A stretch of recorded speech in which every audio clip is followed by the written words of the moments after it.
Ladies and gentlemen, boys and girls, welcome back to the channel. It's me, it's AOB coming back at you with yet another video. This time, it's going to be another installment of 4K Day.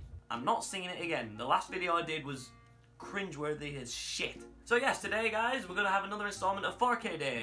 This is going to be a thing where I buy a new Blu-ray or a new 4K and I show it to you lovely folks at home and I unwrap it or review it for your viewing pleasure. Well, I've given away the surprise a bit too early here. Well, you know what? It's in the title, so it doesn't matter. Today, I bought Black Panther on 4K. So finally, Black Panther's out on 4K and Blu-ray. So tremendously relieved. I just love these 4K Blu-ray cases, man. Look at them. So it's 3D again, like the Thor Ragnarok one. Look at that! I do apologise for the terrible lighting, by the way. I have no professional setup whatsoever, so you're going to have to just deal with it. So, Black Panther.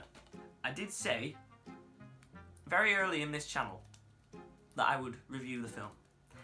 And I never did it. So now's my opportunity to try and give my thoughts on this film. I might as well do it now, considering it's about the bloody 4K of the film. So, Black Panther.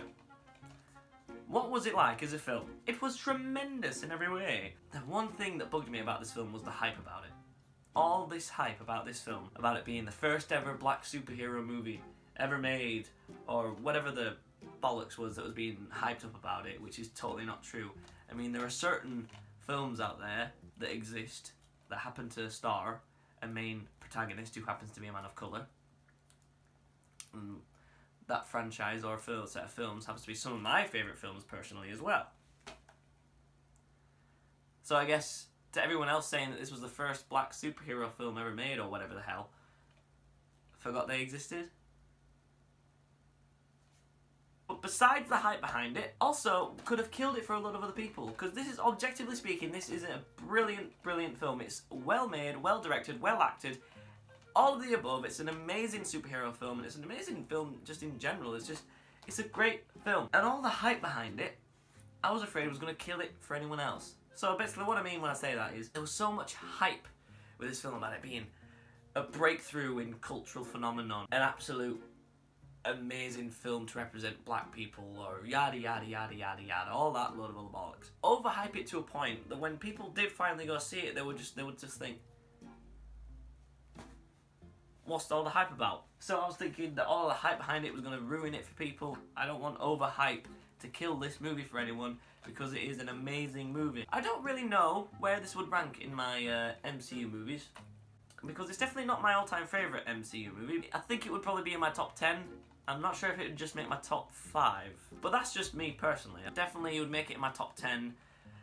Not so much my top 5, I don't think. But that isn't saying anything, because I think I've mentioned this before, and I'll say it again. The Marvel Cinematic Universe is my all-time favourite film franchise. So even the films in the MCU that are at the bottom of my ranking are still films I absolutely adore. Just because they happen to be at the bottom of my ranking for like top 19 MCU movies does not mean I don't like them. It's just I happen to like them less than all the other 19 movies that have come out in the MCU.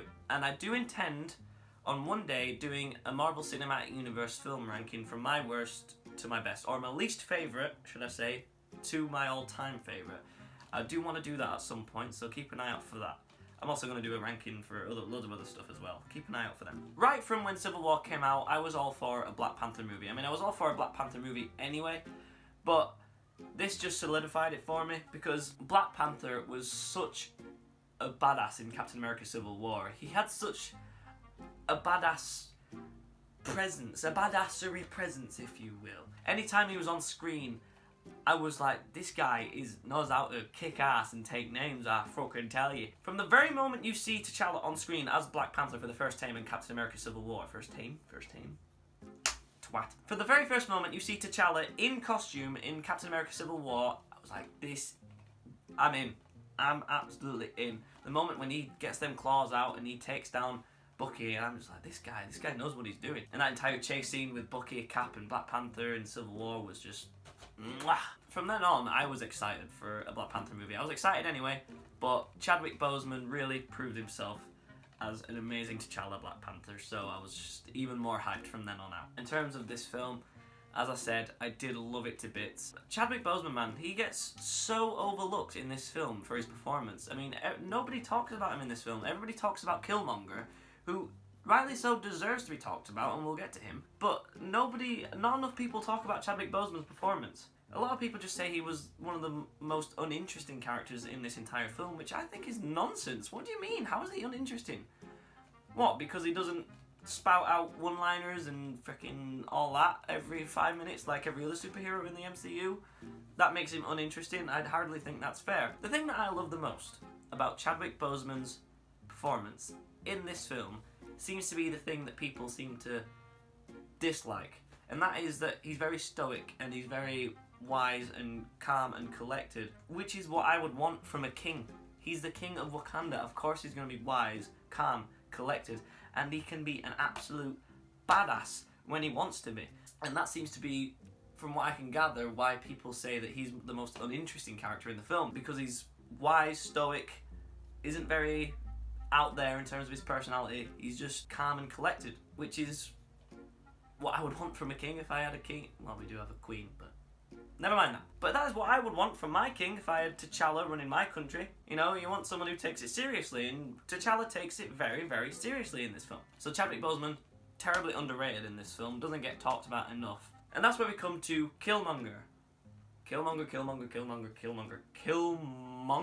The guy that everybody would not stop talking about once this film came out. Now, what do I think to Killmonger? Killmonger was amazing. Michael B. Jordan really brought something to this film that was lacking in a lot of other MCU movies, and that was a villain with a motivation that you really, really understand. And I know that that is what everybody else keeps saying about Killmonger in this film. They keep saying he's the best villain because he actually has a motive that you understand, and that's true. It's true. It's a cold, hard fact that is what Michael B. Jordan brought to this film. I can't phrase it differently to what everyone else has said. I can only reiterate what everyone else has said. The reason Killmonger is one of the best villains in the MCU now is because he really brought something to the table. He brought sympathy, he brought clear motivation, he brought everything that you need to make an engaging villain. And Michael B. Jordan's performance just overall was just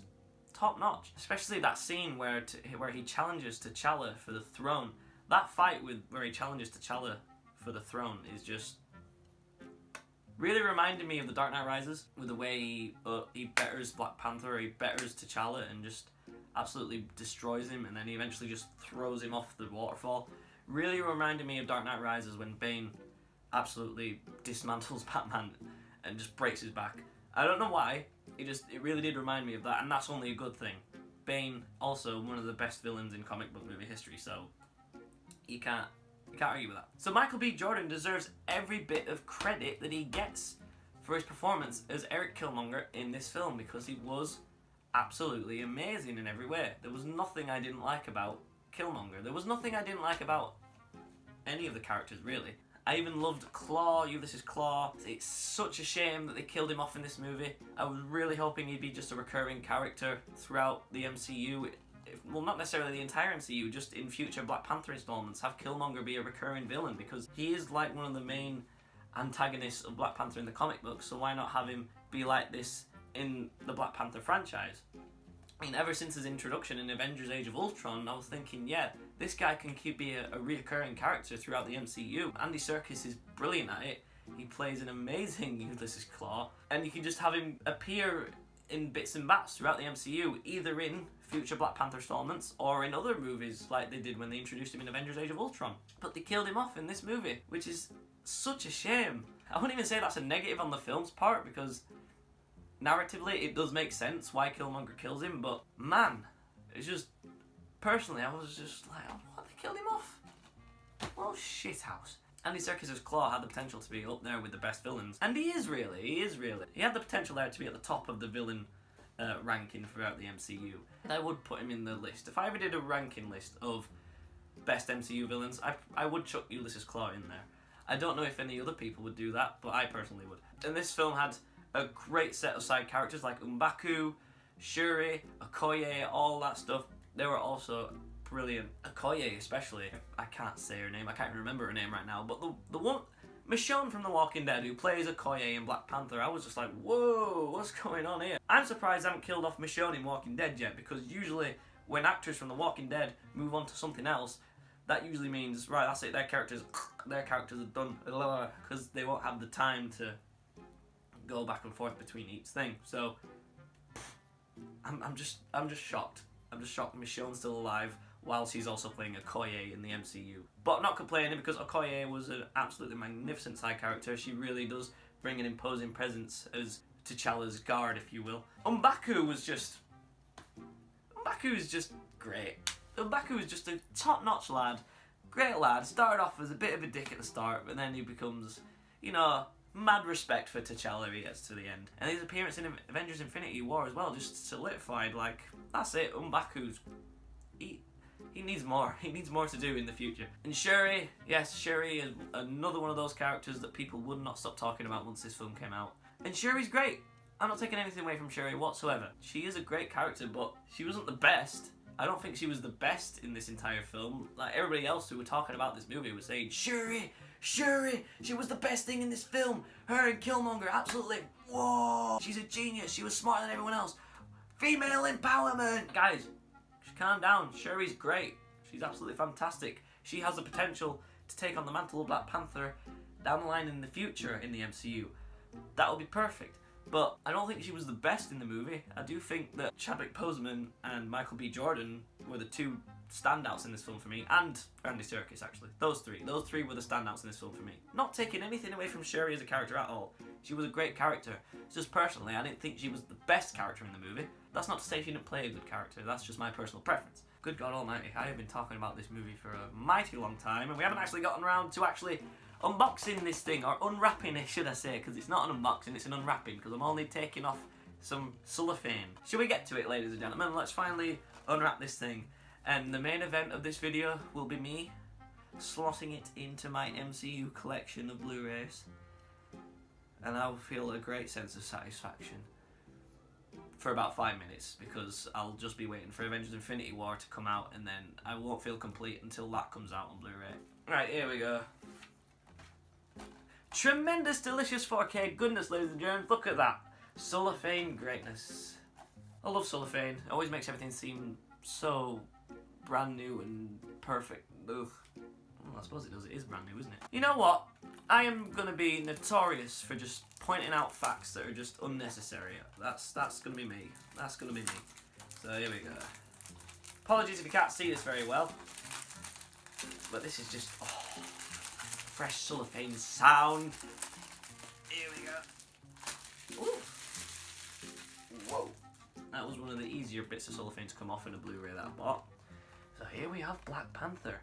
4K Ultra HD greatness. I don't know if you can see it because I can't actually see the camera screen, so apologies if it's not in frame properly. I'm going to try my best. And here we go. So here we have it. Your usual 4K ingredients, which is the 4K disc and your standard Blu-ray disc, which is top notch. I love having a variation of 4K and Blu-ray. There you have it. Ooh, look at that. Well, I think that's about it for the unwrapping part of this video.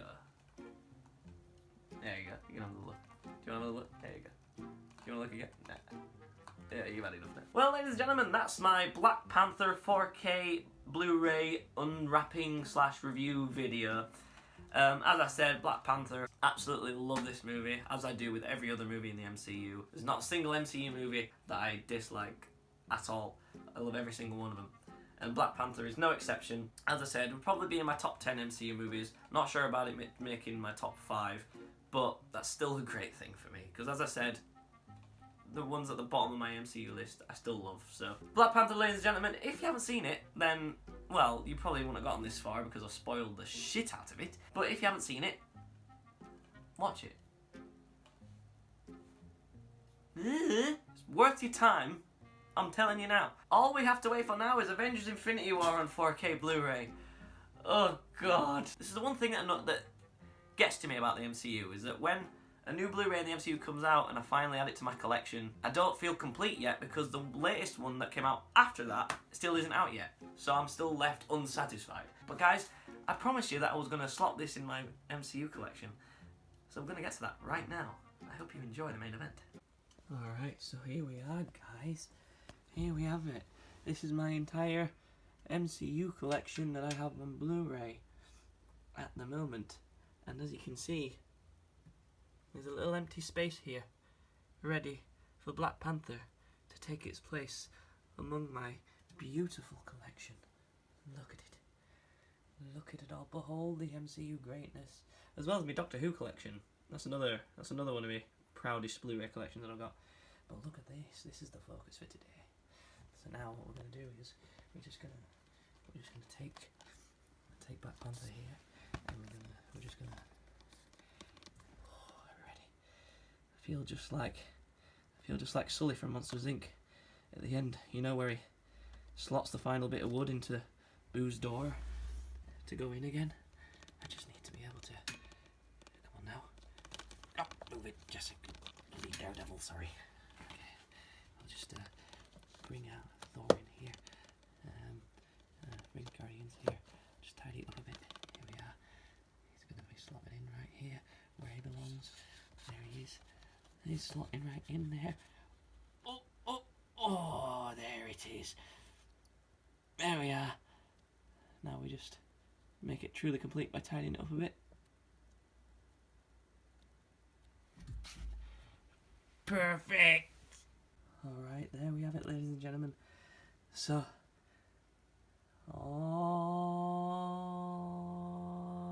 and there's Black Panther taking its place amongst the MCU collection. And all that's left now is Avengers Infinity War. I'm already unsatisfied now, because now Black Panther's in there. I just need Infinity War to come out to put next to Black Panther to have the entire MCU there, including Avengers Infinity War. That's all I need now. That's all I want. Well, there we have it, ladies and gentlemen, boys and girls. Black Panther has taken its place among my collection. That's it for today's video, ladies and gentlemen. Thank you so much for watching. If you did like the video, give it a thumbs up and do subscribe for more content. Much more to come in the future. Again, thank you so much to anyone who watched this video, who watched bits of it, bats of it, doesn't matter, you didn't have to watch it all the way through. Anybody who checked it out all, it is truly appreciated. But again, if you did like the video, give it a thumbs up. If you didn't like it, give it a thumbs down. I won't hold out against you, because I'm a Thank you so much for watching, ladies and gentlemen. Ciao for now.